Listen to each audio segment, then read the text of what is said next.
Nah, sekarang untuk soal berikutnya. Ini mirip, masih dia lebih dari 2 premis. Kan tidak ada batasan dia mau berapa premis, minimal 1 atau tidak ada batasan sampai berapapun. Nah, kita lihat. Teman-teman mungkin bisa lihat-lihat dulu soalnya, kemudian teman-teman bisa mencari jawabannya. Terus kalau misalkan sudah dapat kesimpulannya, kira-kira apakah dia valid atau tidak. Seperti contoh yang sebelumnya. Oke, kita jawab sama-sama.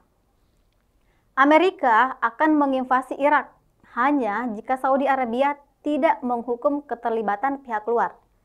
Saudi Arabia tidak akan menghukum keterlibatan pihak luar hanya jika Prancis mendukung Amerika. Tetapi Prancis tidak mendukung Amerika. Nah, kira-kira yang mana kesimpulan yang valid ini? Apa yang pertama teman lakukan yaitu berikan dulu variabel pada masing-masing premisnya atau pernyataannya. Kita mulai dulu dari pernyataan pertama atau premis pertama. Amerika akan menginvasi Irak hanya jika Saudi Arabia tidak menghukum keterlibatan pihak luar. Oke, ini kita anggap adalah P-nya. Ini P.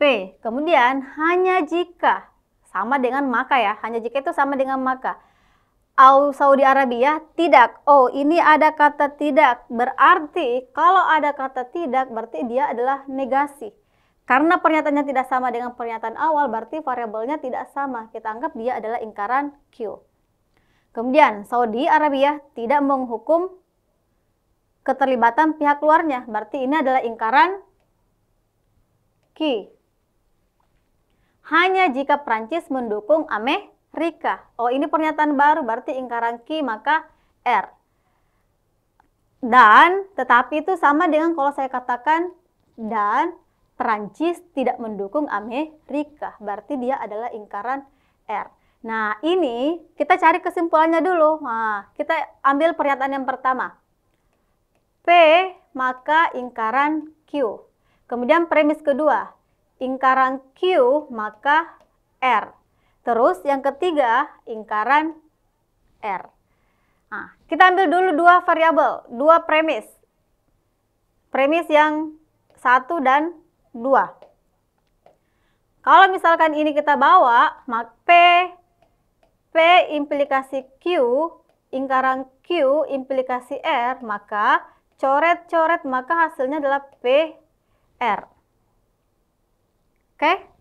Kemudian PR dihubungkan dengan pernyataan ketiga ingkaran R, maka hasilnya adalah ingkaran P.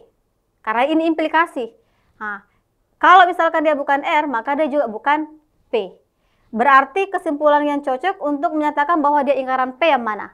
Tadi P-nya itu dia Amerika akan menginvasi Irak.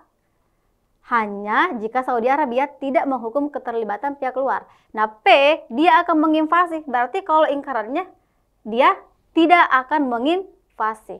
Maka pernyataan yang benar itu adalah error untuk kesimpulan yang kita tarik berdasarkan metode-metode penarikan kesimpulan. Nah, sekarang kita uji lagi apakah dia sah atau valid. Nah, kita lihat tabel kebenarannya lagi. Nah, kita mulai dulu dari premis 1. P bernilai benar. Ingkaran Q bernilai salah. B implikasi S, maka hasilnya salah. Oke, 1. Kemudian ingkaran Q implikasi R. Ingkaran Q berarti dia salah. R bernilai benar. S implikasi B, maka dia bernilai benar. Saya hapus ini ya. Nah, kemudian yang terakhir itu dia adalah salah.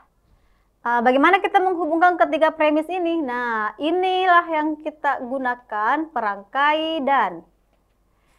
S berarti jadinya begini, S dan B dan S. Ternyata hasilnya adalah salah. Karena kalau dan itu satu saja salah, maka pasti hasilnya salah. Nah, ternyata konklusinya itu juga bernilai salah. Nah, hasil di akhir untuk menentukan dia valid atau tidak, kita gunakan implikasi.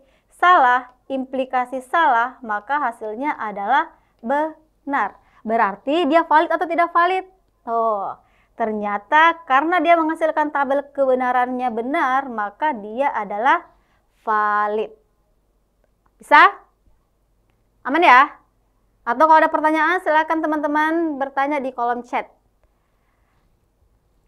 Nah, jadi ingat ya, kalau misalnya kita mau mencari kebenaran suatu kesimpulan itu, teman-teman cari saja nilai kebenaran hasil implikasi dari premis dan konklusi.